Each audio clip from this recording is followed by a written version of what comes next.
First, we do a rare DVD unboxing. Now, we do a not so rare DVD unboxing. It's just these really new Philips DVD plus R DVDs. You can only write to them. You can't. I mean, you can only read and write on them. You cannot delete stuff. If you want to rewrite, then you're gonna need RW, which means rewritable.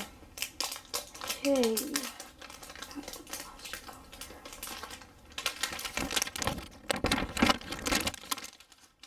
Satisfying stuff done for this video. And that's pretty much it.